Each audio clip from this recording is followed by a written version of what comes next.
hope you're having an amazing day. I am Rebecca Norbay Silva, your real estate salesperson, and welcome to my YouTube channel. Today, I am so excited to share with you. This is my first time na mag-full house tour ako ng condominium unit dito sa Angeles City, Pampanga. So right now, nandito ako sa Rockwell Nepo Center. This is located in Angeles City, Pampanga. Sobrang lapit lang nito sa Nepo Mall. And yun, sobrang excited ako. So, itutur ko kayo sa kanilang model unit, which is yung 55 square meters na 1 bedroom. So, they have 2 towers at the moment, Manansala and Bencap Tower. But right now, i-vlog lang natin or i-full house tour lang natin yung kanilang unit dito sa Bencap Tower. So, tara, samahan niyo ako.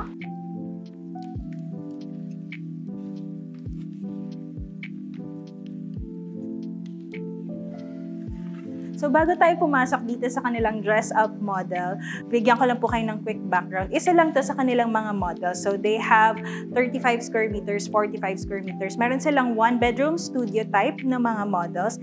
And meron din silang 2 bedrooms and 3 bedrooms. So, right now, yung kanilang dress-up model ay yung 1 bedroom. So, excited na ako. Tara, samahan niyo ako.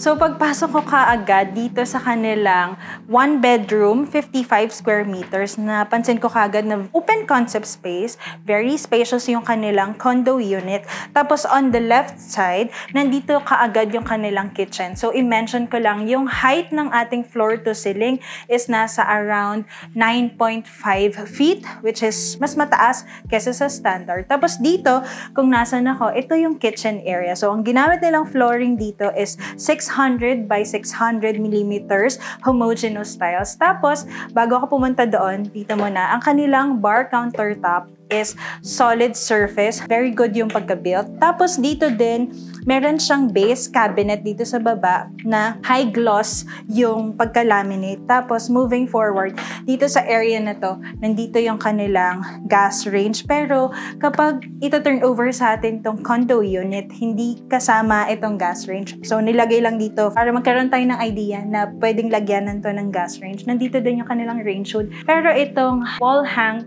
kitchen cabinets, included na to. Laminated na din yung mga woods na ginamit. Tapos, naka-wall tile cladding na din itong part ng kanilang gas range. Tapos, dito naman on my right side, may butas lang dito. Pero, kapag ito turn over, white paint finish yon. Very maganda naman yung pagkaka-finish. Tapos, same din yung gamit na material, solid surface countertop. Tapos, meron din siyang mga cabinets dito. Ganyan na din yung kanyang handle. Tapos, malalim yung kanyang sink, no? Single stainless steel sink with faucet na rin siya dito. Tapos, meron din siyang mga cabinets sa area na to. So, ma-maximize mo talaga yung dahil nag-prepare sila dito ng mga cabinets. Tapos, dito sa area na to, meron na siyang provision for refrigerator. Tapos, usog lang tayo ng konti.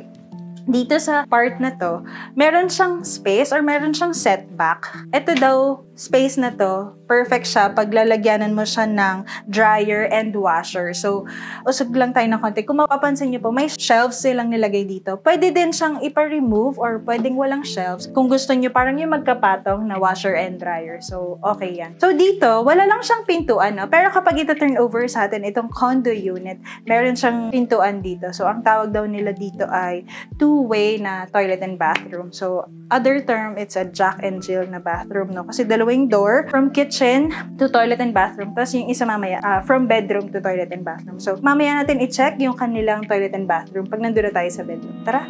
So, moving forward, nakalimutan kong banggitin, itong space pala na dito, naglagay lang sila dito ng cabinet. Pero kapag ito turn over ito, blank lang to na space.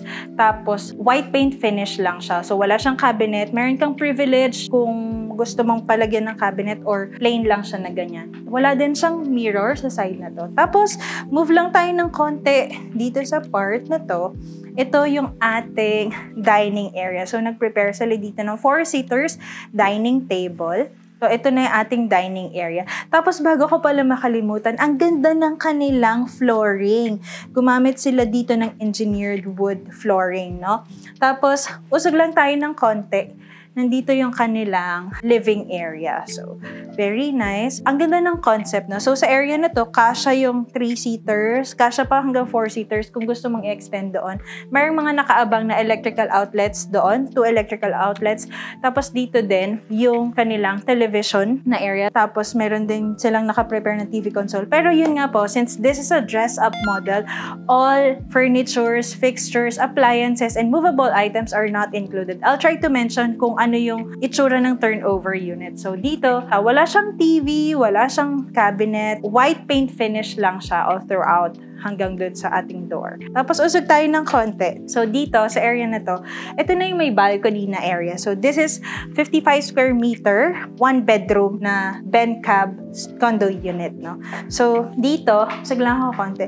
So what's included kapag ito turn over? Itong 300 by 300 millimeters flooring, yung tiles nila, and itong stainless na railings nila. Tapos dito din, meron silang louvers dito sa area na to. So yan, yung included kapag ito turn over. Overlooking yung labas ng Ben Cab Tower. So, yan yung itsura ng kanilang balcony, living areas. So, punta naman tayo sa bedroom. So, dito sa condo unit na 55 square meters, dito on my left side, nandito yung bedroom. Meron tong door, hindi lang siya naka-install ngayon, pero meron tong door. Lahat ng mga daanan natin papunta sa kabilang room, meron siyang mga door. So, tara, pasok tayo sa kanilang bedroom. So, dito sa kanilang bedroom, napaka-spacious din. So, kapag ito turn over, itong condo unit, white paint finish yung kanyang walling. Tapos, ang kanilang flooring, steel engineered wood flooring. Ang height is around 9.5 feet din. For our reference, gumamit sila dito ng queen size na bed frame. Tapos, dito, merong window dito overlooking yung sa labas na property. So, ayan, wala to, hindi kasama to. Pero, this model unit, binibigyan tayong idea na maglagay tayo dito ng television, ng TV console. Tapos, ito, included po ito kapag ito turn over. So, ganito na siya.